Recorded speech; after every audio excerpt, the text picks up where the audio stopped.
दोनों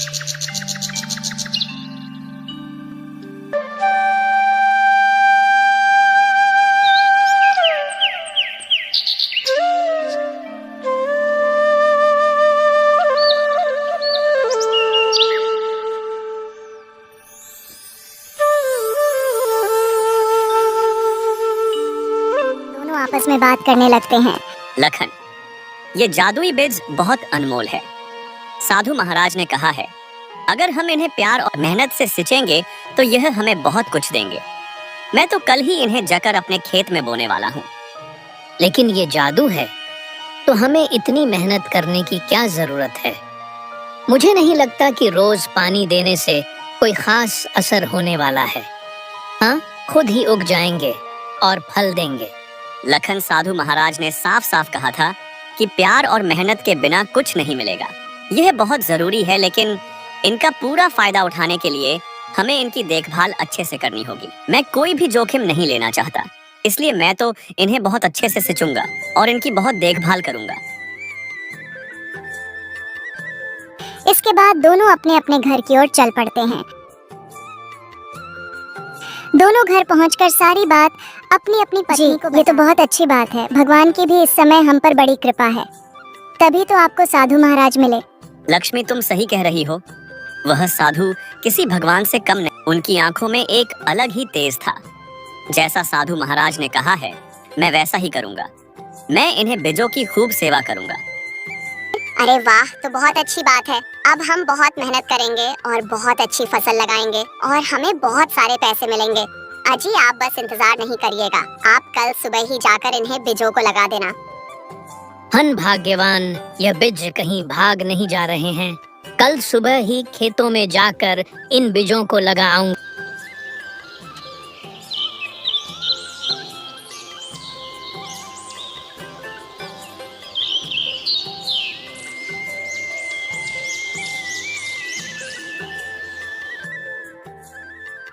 मैं आज खेत में ज्यादा समय बिताऊंगा। साधु बाबा ने मुझे जो भेज दिया है वह आज खेत में बोने हैं। मुझे लगता है कि अगर हम इन बीजों की अच्छे से देखभाल करें तो हमें बहुत लाभ मिलेगा। जी, ये तो बहुत अच्छी बात है। ये लीजिए आपका खाना, समय निकाल कर खा लीजिएगा।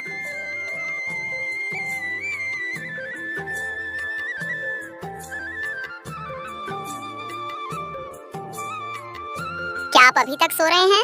आज खेतों में बीज रोपाई करनी है और आप अभी तक सो रहे हैं। जल्दी उठिए, आपने बताया था ना कि साधु महाराज ने आपको जादुई बीज दिया है। जल्दी उठिए, चलिए। हाँ हाँ भाग्यवान, उठ रहा हूँ। मुझे सब याद है। तुम क्यों मुझे बार बार याद दिला रही हो? जी, आप ऐसे निश्चिंत होकर सो रहे हैं, मुझे लगा भूल जाएंगे होंगे। नहीं, मैं कुछ नहीं बोला हूँ। मुझे सब याद है। तुम खाना लगाओ, मैं नहा कर आता हूँ।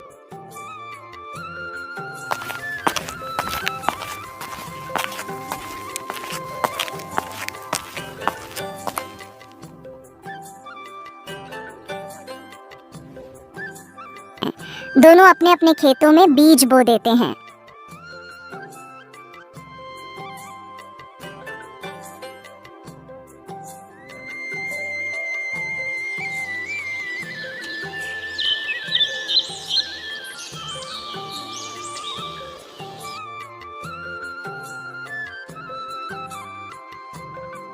जी, खेतों का काम अच्छे से निपट गया ना?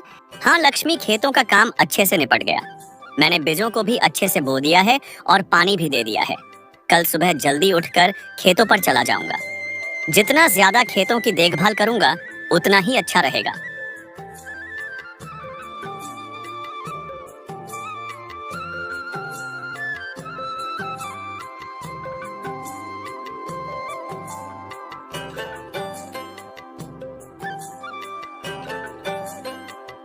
आपने आज खेत में बीज बो दिए ना? हाँ भाग्यवान, मैंने आज सारे बीज बो दिए। साधु बाबा ने जो जादुई बीज दिया था उसे अच्छे से बो दिया ना? और खेतों की अच्छी से सिंचाई कर दी थी ना? नहीं, आज मैं पानी नहीं डाल पाया। बीज बोने में ही इतना समय लग गया कि मौका ही नहीं मिला। कल जाकर मैं पानी डाल दूंगा। लेकिन साधु बाबा ने कहा था कि रोज इसे प्यार और मेहनत से सिंचना। अगर आप इसकी देखभाल नहीं करेंगे तो यह कैसे बढ़ेगा? तुम चिंता मत करो, वे जादुई बीज है, वे खराब नहीं होंगे। तुम बेकार में ही चिंता कर रही हो। साधु बाबा ने कहा है कि बीज जादुई है। मेहनत के बिना कुछ भी हासिल नहीं होता।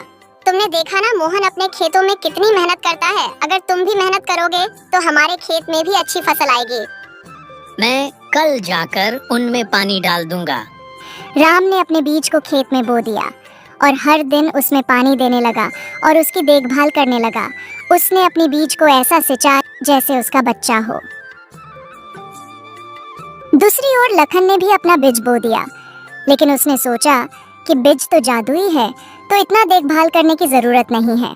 उसने सिर्फ अपने खेत में पानी डाला और बाकी समय आराम करता रहा।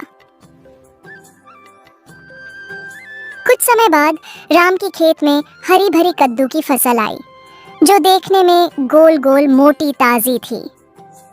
प्रत्येक कद्दुओं का साइज आम कद्दुओं से काफी बड़ा था। उन्हें देखकर राम बहुत खुश हुआ।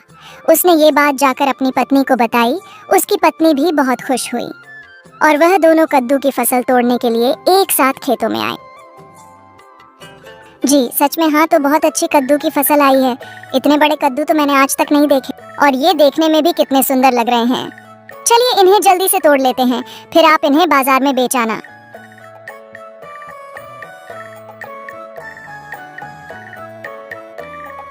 दोनों कद्दू की फसल तोड़ने लगते हैं और देखते ही देखते उनकी टोकरी कद्दुओं से भर जाती है। जब उसकी पत्नी कद्दुओं की फसल की ओर देखती है तो जहाँ से उन्होंने कद्दू तोड़े थे वहाँ पर दोबारा से नए कद्दू लग जाते हैं। राम जी देखिए ये क्या हुआ, अभी हमने इन फसलों से इतने सारे कद्दू तोड़े थे, ये देखिए इनमें फिर से कद्दू आ गए। हाँ तो सच में जादुई बीज हैं। लगता है इनकी फसलें कभी खत्म नहीं होती। हाँ लक्ष्मी, ये बीज तो सच में जादुई है। अभी तो हमने इतने सारे कद्दू तोड़े थे और फिर से उतने ही कद्दू आ गए। हाँ जी, हमारा तो भाग्य ही चमक गया। अब तो इन कद्दू को बेचकर हम बहुत सारे पैसे कमाएंगे। वहीं दूसरी ओर लाखन के खेत में सिर्फ छोटे छोटे पौधे उगे थे और उनमें कोई फल नहीं आए थे।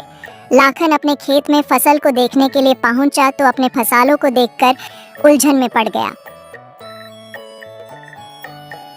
अरे यार, जादुई थे ना, तो फिर इनमें फसल क्यों नहीं आए? लगता है वाह, साधु महाराज ने हमें धोखा दिया है। हमने झूठ बोला कि यह जादुई बीज है, जबकि यह तो कोई साधारण बीज है। तभी लखन की नजर राम के खेतों पर जाती है। उसका खेत कदमों की फसल से लहलहा रहा था, जिसे देख लखन राम के पास आता है।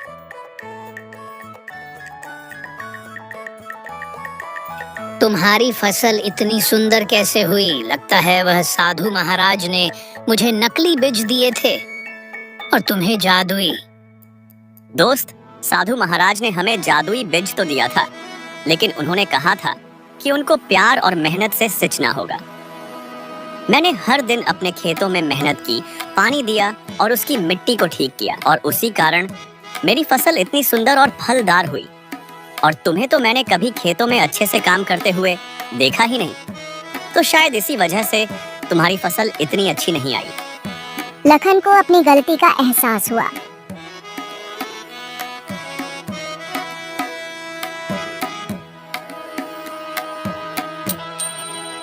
अरे नहीं, मैंने ये क्या कर दिया? यह बीज तो सच में जादुई थे। मैंने इन पर सही से ध्यान नहीं दिया, इसलिए इन्होंने मुझे फल भी नहीं दिया। यह सब मेरे ही गलती है। अगर मैंने भी इन्हें बीजों का अच्छे से पालन पोषण किया होता तो आज मेरे भी खेतों में राम की तरह कद्दू की फसलें लहर रही होती। राम ने कद्दुओं को बेचकर खूब लाभ कमाया। वहीं दूसरी ओर लखन को पछतावे के अलावा कुछ भी नहीं मिला।